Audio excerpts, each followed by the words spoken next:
Olha, não é só você que quer saber como é que faz para pagar menos tributo não, tá? Essa é a pergunta campeã que eu recebo toda vez que eu abro caixinha no meu Instagram.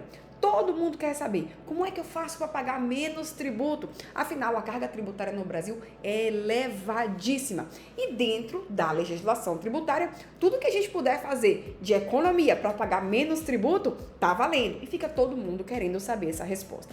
Só que tem um problema. Essa resposta, ela não é uma resposta tão simples como todo mundo imagina. Se tem alguém vendendo para você aí uma receita mágica de como pagar menos tributo, essa pessoa ela está te ludibriando, ela está te enganando. Não existe receita pronta para isso.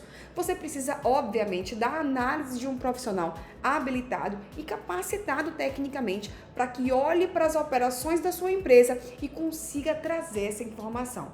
Nossa, Jéssica, você fez eu clicar nesse vídeo e não vai me dizer absolutamente nada. Claro que não, eu vou te dizer sim, eu vou te dar os caminhos que você precisa avaliar para verificar se dentro da sua atividade existe alguma possibilidade ali de forma genérica, porque eu não estou olhando para a sua operação, mas de forma genérica. Será que tem alguma coisa que você está deixando passar? Então eu vou trazer isso para você nesse vídeo, então acompanhe até o final e avalie aí dentro do seu negócio. Fez sentido alguma coisa que eu trouxe aqui? E se fez, obviamente, me deixa aqui nos comentários que eu quero saber.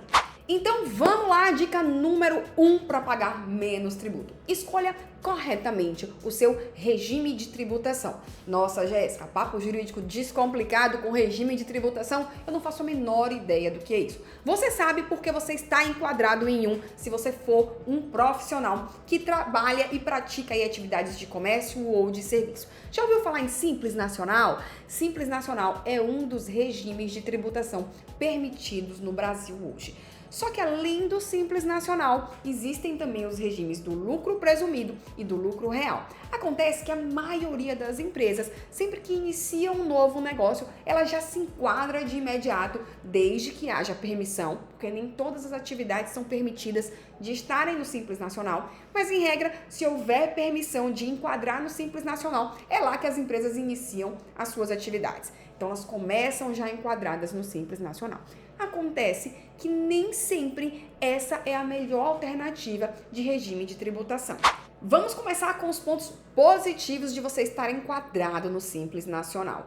Primeiro, você precisa saber que quando você está no Simples Nacional, você paga com alíquotas reduzidas todos os tributos que incidem sobre o seu negócio, sobre a sua atividade. Então você paga os seus tributos por meio de uma única guia que você recebe lá todos os meses do seu contador e você simplesmente ali consegue quitar todos os seus tributos de uma única vez.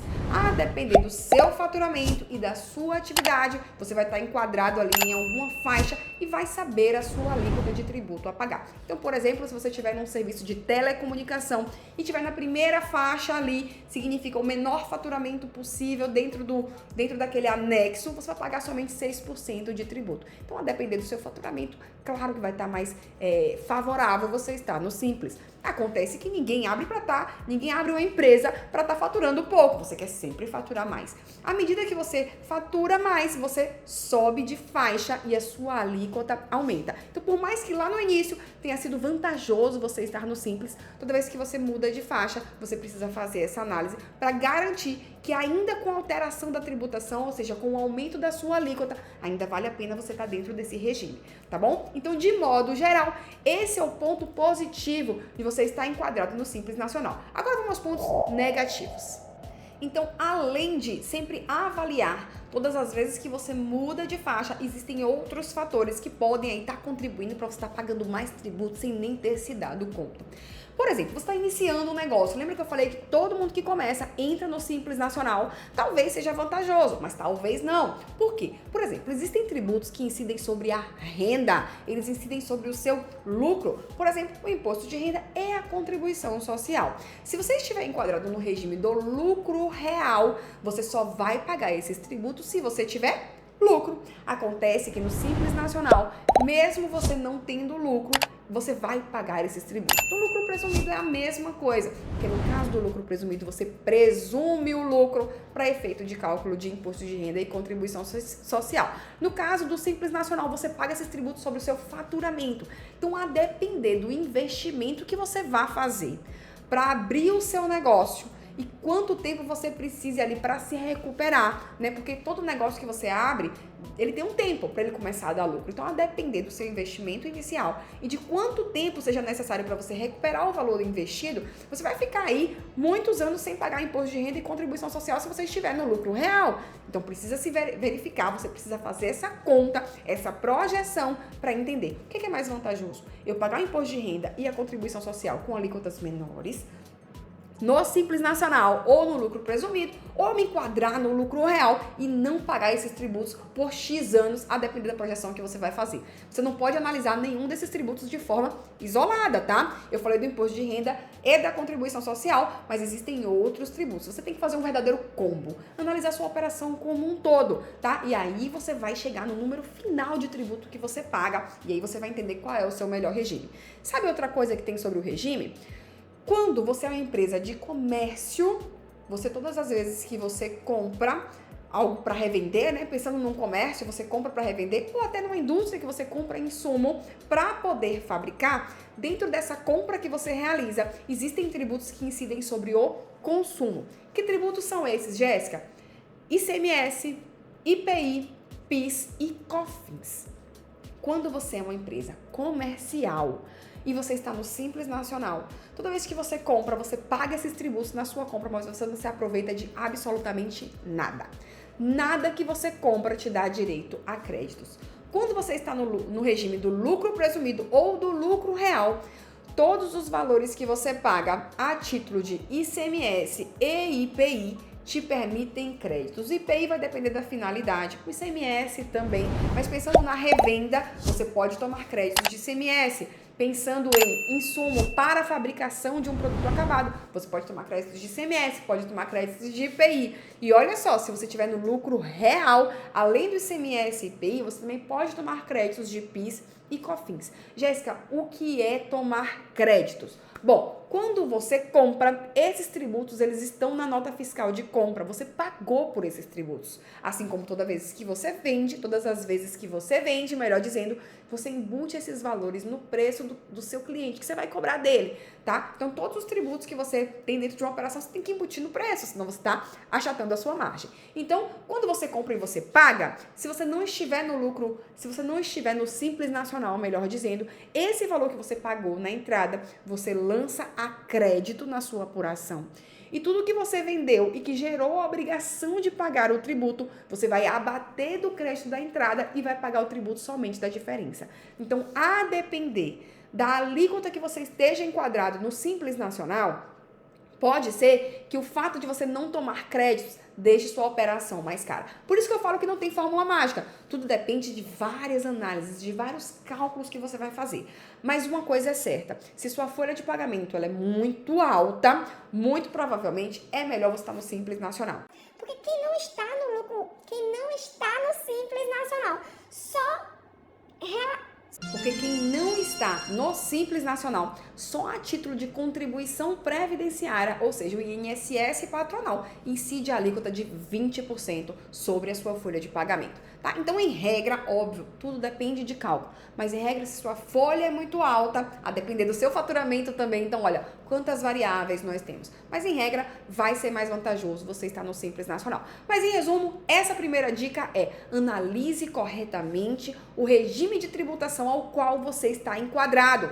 Muitas vezes o regime que você está enquadrado talvez tenha sido vantajoso lá no passado e não seja mais hoje. Ou talvez ele nunca tenha sido vantajoso, mas você nunca fez nenhum cálculo para saber. Então, contrate um profissional especializado e capacitado para fazer essas simulações dentro da sua operação. Quanto você pagaria de tributo se você estivesse ali em outro regime? Às vezes vale a pena você gastar esse dinheiro com um profissional, porque o tanto de tributo que você está pagando a maior é muito maior do que esse valor que você paga para um profissional fazer esse estudo para você, tá bom? Então, o estudo do regime de tributação é algo importantíssimo dentro de um negócio. Essa é a dica 1. Vamos para a dica 2. A dica número 2 sobre como pagar menos tributo dentro de um negócio, mas especialmente para os prestadores de serviço. Já falei de ICMS para o comércio, falei de IPI também sobre créditos, mas não falei especificamente dos prestadores de serviço que recolhem o ISS. Olha, o ISS ele é um tributo municipal. Isso significa que, a depender do município, você vai pagar mais ou menos tributo. Cada município pode instituir a sua alíquota de ISS e ela pode variar a depender da atividade que você esteja prestando. Qual o serviço que você presta? Isso vai influenciar diretamente na sua alíquota de ISS. A Jéssica está falando para eu mudar o meu serviço, então, para eu pagar menos tributo? Ou se vocês fazerem isso, como é que eu vou mudar o meu serviço? Não é isso. Eu estou falando do município. Muitas vezes você está em um domicílio fiscal que tem uma alíquota um pouco maior e, a depender, o seu município vizinho tem uma alíquota mais vantajosa. Então, muitas vezes, vale mais a pena você instituir o seu domicílio fiscal em outro município e pagar menos tributo. O ISS ele varia de 2% a 5%. Então, já pensou? Se no seu município você está pagando 5% de ISS e no município vizinho é 2%, vale muito mais a pena você instituir domicílio fiscal em outro município e pagar menos tributo. E ainda um bônus para quem é profissional liberal. Existe algo chamado de ISS fixo. Eu não sei se você já ouviu falar nessa possibilidade de recolher o ISS fixo. O ISS fixo funciona assim: você vai pagar um valor fixo pelo ISS, independentemente do seu faturamento. Então, já pensou você faturar muito e pagar o mesmo ISS? Você vai economizar bastante aí no seu tributo. E já que eu acabei dando 2 bônus aí para quem presta serviço, falei que era uma dica só e dei 2, olha só. Eu vou voltar lá para a área de comércio e indústria. O que acontece, gente? Quem está sujeito ao ICMS e ao ISS não está sujeito a esses tributos somente no ato do faturamento. Então, muitas vezes, existem outras saídas que você realiza dentro do seu negócio e que essas outras saídas sofrem tributação de ICMS e IPI. Quando a gente fala de uma venda, esses tributos você coloca dentro do preço ou dentro da nota fiscal, como é o valor do IPI, tá? Que vai destacado lá em campo próprio, mas você cobra do seu cliente. Quando você está fazendo uma outra operação que não é venda, você sofre o ônus tributário e você não recebe nada por isso. Então, é bem importante você sempre reavaliar quanto de tributo está sendo ali incidindo, quanto está incidindo sobre outras operações, tá? Parece bobagem, mas eu já vi empresas, inclusive na última semana a gente fez um estudo e verificou que tinham situações em que nós deveríamos estar utilizando a tributação com o custo e nós estávamos utilizando o preço de venda. O que acontece? Se isso é a base de cálculo do tributo, o preço de venda é muito maior do que o custo. Se a legislação tributária fala que eu posso tributar essa operação pelo custo, eu vou pagar muito menos do que se eu tributar pelo preço de venda, entende? Então, é bem importante sempre reavaliar todas as operações que não são de venda e que incidem tributo sobre ela, porque você pode estar tributando com uma base maior do que o que a legislação tributária impõe e por isso pode estar pagando mais tributo. Gente, existe uma série de técnicas que são utilizadas para verificar e avaliar qual é a melhor forma de você pagar menos tributo dentro da sua operação e dentro da legislação tributária. Não estou falando de sonegação aqui não, em momento nenhum. Eu estou falando de otimização da sua tributação dentro do seu negócio para pagar muito menos tributo. Isso é possível sim, vai depender de uma análise minuciosa da sua operação. Sempre precisa analisar a sua operação. O que eu fiz aqui para vocês foi trazer algumas dicas, alguns pontos dessa análise que você pode fazer ou chamar a atenção do seu profissional, do seu contador ou de quem te dá assessoria aí tributária para que essa pessoa verifique, né? Ou se você é essa pessoa, se você trabalha aí nessa área, então é importante avaliar esses pontos. Existe uma série de pontos que podem ser avaliados e aí gerar uma economia tributária para você. Mas é bem importante saber que cada negócio é único e que cada operação tem a sua tributação e essas variáveis precisam ser analisadas. Não existe fórmula mágica. Se alguém está vendendo isso para você, essa pessoa está te ludibriando, como eu falei lá no início do vídeo. Como eu não te ludibriei, eu falei a verdade, trouxe várias dicas bacanas. Se você gostou, não sai desse vídeo sem deixar o seu like. E se isso já aconteceu com você, se você já alterou de regime ou se você não entende muito bem disso, quer saber um pouco mais, deixa nos comentários que eu vou responder para você todas as suas dúvidas. Eu gosto de interagir aqui com as pessoas que comentam nesse nosso canal para poder ajudar. Aqui é muita informação. A gente sempre tenta trazer de forma descomplicada, a depender do tema. Óbvio, tem alguns termos técnicos, mas a gente sempre tenta descomplicar para você. Então não deixa também de seguir o nosso canal. Além dessas dicas de pagar menos tributos, tem muitas outras. Passeie pelos nossos vídeos e desfrute à vontade dessa enxurrada de conhecimento que a gente compartilha aqui toda semana com você.